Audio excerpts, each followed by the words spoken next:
What's up, guys? Vic the Ninja Closer here. I'm with another awesome closer, Christina Melgar.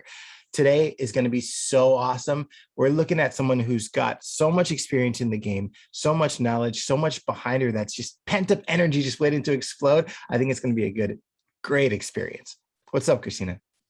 Hey, not much. Just ready to talk with you, and it's an honor to be here. Thank you so much for having me. Of course. Awesome. So quickly, just tell us who you are. Tell us about yourself. Yeah, so my name's Christina. I'm 27 years old. I live in Chicago, Illinois, in the USA, for those of you watching that are not the US. um, I am somebody who's basically gigged my whole life. And if you don't know what gigging is, it's just doing a bunch of random things to make money. And a lot of performers do it. I was a professional actor for a few years, from 19 until I was about 24 years old. And through that, I actually became a professional event MC for 10,000 plus people. So, for example, in Chicago, there's a lot of large events. So the hot chocolate runs and the Taste of Chicago, like thousands and thousands of people. I'd be on the mic hyping them up, getting them to dance, party. I'd also be there to warm people up and hype them up before the runs at like 5 a.m. It was definitely interesting. And through that, I would make enough money doing 4 of those gigs a month so I could live. But Wow. then Yeah. also, yeah, it was really fun. I liked it. But um, it just like auditioning, it felt like work after a while because I Yeah. wasn't It's getting the work rough. I needed. It's rough. And I did a couple like professional things, like I did voiceover work on PBS Kids. I definitely am proud of what I did, but it wasn't about that anymore. It was like I'm waiting for 12 hours to sing 16 bars of a ballad. Like I can't do Mm, this anymore. mhm. So yeah, when that happened, I got scouted by people unknowingly, and I ended up being hired as an event manager um, for somebody I actually dated for a long time. It was his company, but we met originally through another connection. He proposed to me and I said no. And Wow. then yeah, it was a lot, and we're not together anymore. And I decided I wanted to go a different direction in my career. I'm with my partner now, Jacob. We've been together for a few years, and I'm happy. We do different things. He's an engineer and is just my rock because I'm Yeah. very outgoing, and he's just like, do your thing, Christina. Yeah. Let your freak flag Let fly. your freak flag fly. Yeah. So through that journey, I stopped, you know, I'm seeing, I stopped being in the events industry. I was an event manager for a few years once COVID started. And obviously events weren't happening when Right. COVID started. So I actually went online for school for like 6 months to be in human resources. Okay. It was really random because I'm like, yeah, I want to be the person who does employee engagement. It makes people feel good when they come to work. And I was doing some of the coursework. I'm like, this isn't it. Hmm. This isn't it. Like, I paid money for this, but this isn't it. So I was done. And I came across this girl named Jessica Hawks, and she was on TikTok actually. Okay. She was a virtual assistant. She was like, do you want to learn how to make $5,000 a month and like have an amazing office like this? And I'm like, is this real? Is this like a scheme? Am I getting scammed? Like, I don't understand what this is. And I ended up paying like $20 for like a one sheeter talking about what a virtual assistant was and how to Hmm. get started. And I kind of just went from there. And I ended up booking out my social media management business in 3 weeks. Wow. I don't, to this day, I don't know how. But yeah, I was making like 6 grand a month, like pretty much right when I started my business. Wow. Yeah, it was fire. I was very fortunate. And I started booking my clients' appointments by accident because I was in their DMs when I was posting their graphics and just interacting with people. I was doing engagement. So I would basically just be commenting on people's things, being nice to them in their voice. And I started booking some of my clients so many appointments, they were like doubling their revenue. So I had like 12 clients on it once at one point. I was working really hard. Yeah, that sounds like a lot. It definitely was. And I ended up hiring two subcontractors under me and started this like weird engagements, appointment setting agency type thing, but I didn't know appointment setting was a thing. Ah, okay. Yeah. So I was just, we would engage and then we would set appointments. But for me, I don't even know what I called it. That's just what we did. And Yeah. I charge clients $1,200 a month, no commission, Wow. just Just base. flat 1200. That's what I get. Yep. Wow. So I was making like 13 to 14,000 a month, very low overhead. I paid my people. I was probably bringing in 11,000 cash at that point. Wow. Yeah, it was a lot of work. And I could have made more and grown if I really wanted because I had the clientele there. Um, but I didn't like being in charge of other people's results. Hmm. Okay. Makes sense. Yeah, like it just there was something about it that I don't think I was ready and I was growing too fast. There was a lot there that just made it wasn't what I wanted it to be. So I scaled back. And I really took a couple months. I'm like, what do I want to be doing? This isn't feeling good anymore. I'm working with too many people. I don't know what the next step is. I'm not sure. Then I found this space, which is Yeah. different than the virtual assistant space. Right. I the high ticket closer group, I actually found out about it through one of my first clients. Her name is Mackenzie. And there's this guy named Ruben that she worked with that recommended the group to her so she can find what they called a conversation setter or something. I don't know. And I ended up stalking him on Instagram and he's talking about setters and closers and I'm like, what is this? Like I don't understand what this is. So throughout that, I'm looking more at the high ticket group. I joined, I think, in like November. Okay. Yeah.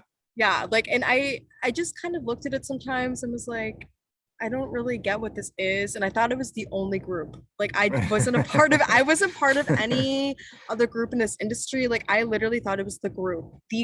If you wanted to be a setter, closer, find someone to do that. I didn't know there was anything else. I didn't know about like Cole Gordon and like all these people selling these courses. I didn't know anything. Right.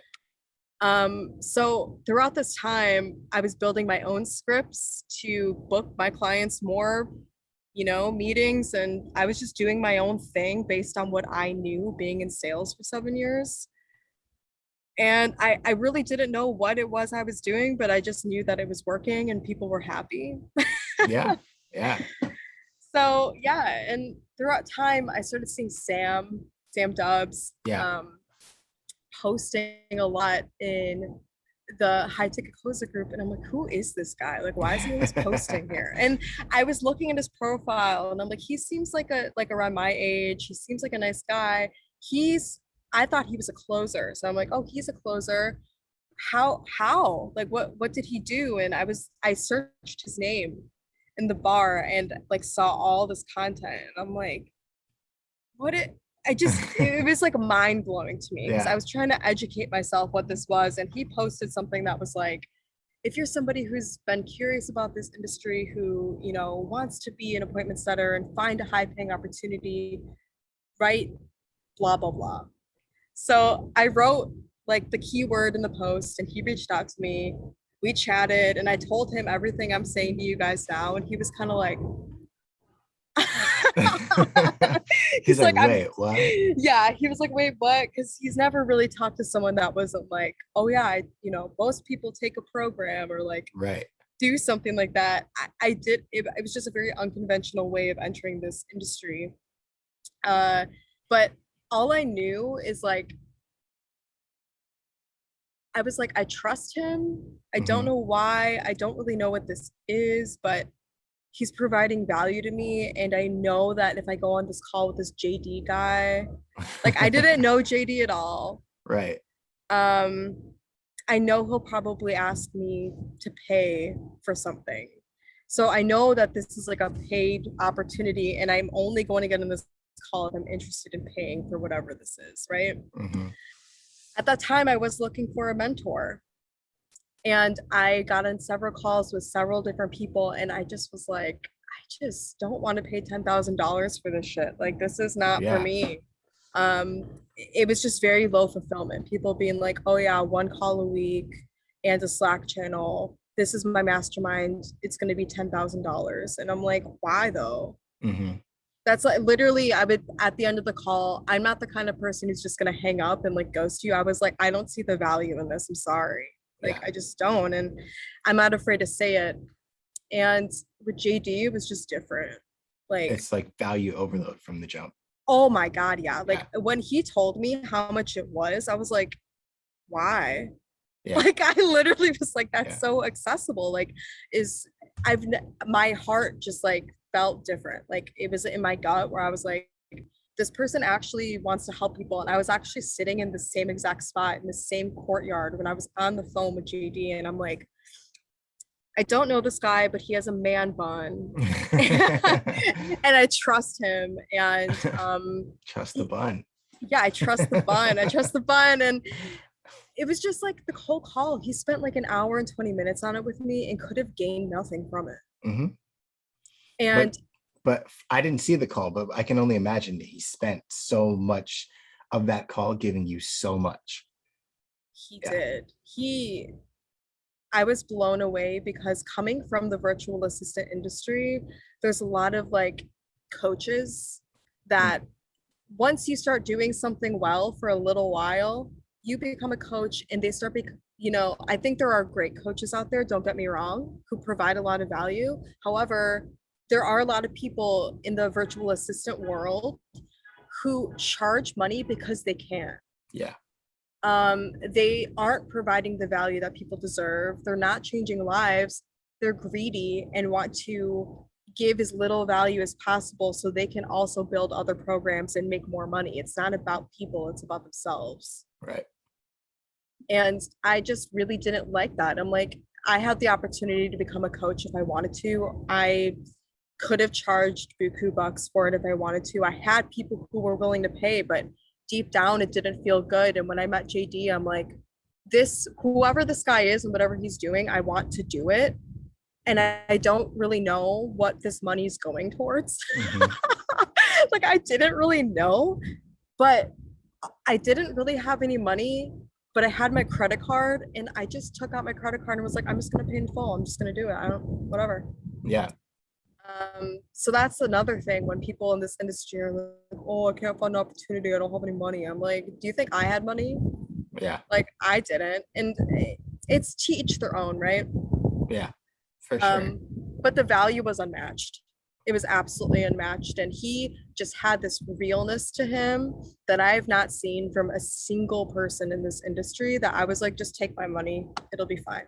Yeah. And that's the key. It's like you can charge all day and you can make money all day. If you really wanted to make money, the internet is amazing. You can make money doing absolutely anything and everything. You can monetize it. Correct.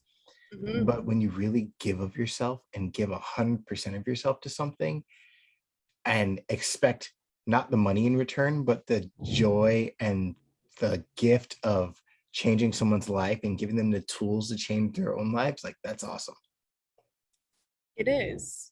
You know, it's rare when I find somebody because as I'm sure you know, Vic, people it's so easy to say like, oh yeah, we're changing so many lives. Yeah. It's like, are you though? Yeah. It's easy to say those things it's as like a marketing tactic and also some people truly believe it to be true. But when you look at the fulfillment, people don't have anything to compare anything to. And Hmm. that's something that I really love about the mastermind is JD, he's not being like, oh, well, this person does this, so I can do less effort and still make this. Right. It's like someone's calling me or you. I don't know. Oh, Is I that think it's you? you. No, I think it's you. I'm so sorry. Oh, you're good. It's my mom. Hi, Mom. I'm like, Mom, I'm in a business call. Um, I really love and admire that while JD isn't like this with everything, like he still knows what's going on, but Yeah, you all like on the undeniable team, it's like he's like, I don't care what everyone else is doing. I'm going to do what I do. right, And right. that's going to change people's lives for real. And that is the vibe that I mess with. Like that is how I have been this whole time. Like everybody being like, Christina, you can make more money. You can do this with your agency. You can do that. I'm like, no, Yeah, that's not what's meant for me. That's not going to change people's lives. If it doesn't feel right in my gut, I need to keep going until I find what does. Like that's yeah, just how I work. And that's when I met JD. That's when after a year in business, I'm like, whatever this man is doing, whatever it is, I need to be a part of it, and I will find it. And yeah, for sure. yeah, Because I mean, like you said, it's about doing what you do and only what you do, but then getting better and better and better and better at what you do. Because everybody else out there can do anything else, but that's not going to work for you. It's that whole square peg round hole situation, right? If I yes, try hard enough, I can put a square peg into a round hole, but that peg's never going to fit into another square hole again. It's never going to fit where it's supposed to because I've shaved it down or I've messed it up in some way, shape, or form. So I think yes. that when you find what you do and you perfect it and keep perfecting it and own that, that's rare and it's awesome. And that's why I love to be in my position where I'm at with my team, because I'm like, yes, we're actually doing something that's like helping people. It's beautiful, and I think it's there's something to be said when you're part of something where I'll this like brings up another thought of mine. When I was 19 years old and I started in the whole sales industry, and I'm seeing I had somebody come up to me from Chicago Parent Magazine, which at that time was one of the biggest clients I was working with, and they're like, you should do sales. You sell people without making them feel like they were sold. Mm-hmm. And I always think to that moment because even now that I see what you and your team do, Vic, it's like when you are part of something that is so special and actually changes people's lives, you have a simple conversation with them. You don't even have to sell them or like do all Yeah. these sales tactics.